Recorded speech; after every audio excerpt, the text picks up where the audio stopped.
Biasa ya, pas animasi Indonesia lagi pik-piknya, tahu-tahu sepuh kartun satu ini malah kolab sama si tukang nyolong karya. Ini tuh emang pure bisnis apa taktik elit global coba?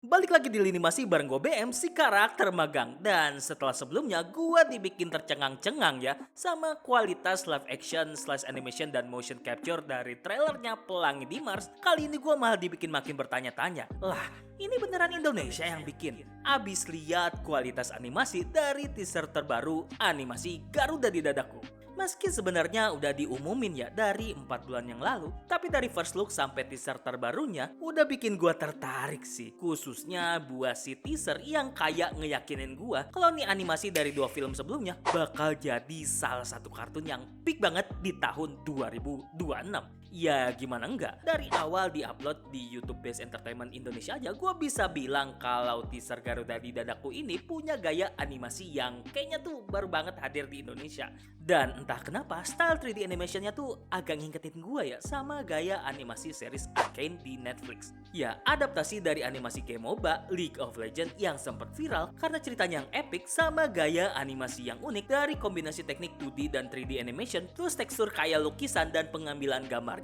yang dinamis. Well, meski belum ada penjelasan pasti sih soal detail style animasi 3D yang mereka pakai, selain bocoran dari sang sutradara Ronnie Ghani soal pendekatan proses animasi yang dia sebut dicampur teknik primitif, gua ngerasa sih kalau hasil film animasi produksi Base Entertainment dan KW Animation ini gak bakal ngecewain kalian. Soalnya untuk sekelas animasi yang dikerjain selama 3 tahun dari 2022 dan digarap sekitar 300 animator yang tersebar di berbagai kota ini, kelihatannya sih punya potensi dibanding animasi sebelumnya Panji Tengkorak yang punya animo besar tapi sayangnya agak mengecewakan pas eksekusi, ngesampingin beberapa hal yang terjadi pas penayangannya.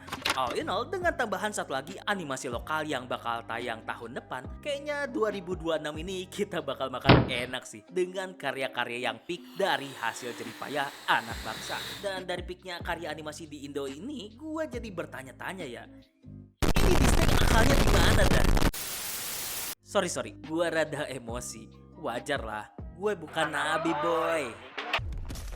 Jujur sebenarnya gue rada kesel sih. Soalnya ketika industri animasi kita dan negara tetangga kayak Malaysia lagi berkembang ke arah yang lebih baik, entah kenapa anomali kartun sepuh satu ini yang harusnya jadi contoh pionir tuh malah masuk jalur sesat dengan collab bareng seorang AI. Ya, aplikasi video generated dari perusahaan AI yang dengan santainya ngejiplak dan remix IP orang sebagai aset AI mereka. Jadi dari beberapa artikel kayak Reuters, Hollywood Reporter, dan Variety dikabarin tuh kalau di 11 Desember kemarin pihak Disney ngumumin bakal investasi sampai 1 miliar dolar ke OpenAI sekaligus ngebolehin mereka buat make ratusan karakter franchise di Disney buat digenerate jadi AI slop dalam kesepakatan 3 tahun kerja sama. Well, kesepakatan collab yang kayaknya berbanding terbalik deh sama yang mereka lakuin pas nuntut Midjourney dan Google soal pelanggaran hak cipta.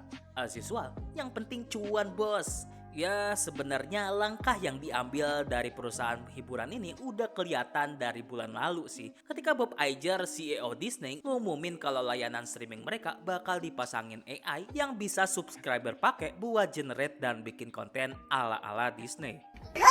Dan pastinya setelah kesepakatan ini diumumin, banyak juga komunitas kreatif yang gak setuju sama langkah tersebut. Salah satunya kayak Animation Guild yang rada kecewa dengan kesepakatan Disney sama OpenAI dan ngerasa collab ini tuh bakal jadi lahan uji coba buat program Disney ke depan atau malah diadu sama hasil kerja animator profesional demi dapetin perhatian penonton. Intinya sih, kalau pada akhirnya kerjasama OpenAI sama Disney ini gak dibarengin sama regulasi yang benar, takutnya sih posisi animator atau yang berhubungan dengan ranah kreatif bakal makin digeser sama kecerdasan buatan demi mengurangi pengeluaran dan nebelin kantong pengusaha. Itu pun kalau nggak dihitung sama gelembung bisnis yang kian hari makin gede tapi siap meletus di waktu yang gak diharapin.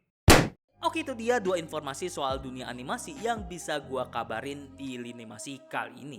Gimana pendapat lu soal teaser terbaru dari film animasi Garuda di Dadaku sama keputusan ngaco Disney buat collab sama OpenAI? Atau mau koreksi atau ngasih argumen bisa banget komen di bawah ini ya. So jangan lupa like, subscribe, dan nyalain lonceng buat dukung kita dalam bikin konten yang berkualitas di Mari Nganimasi. Gua BM cabut dulu. Bye bye.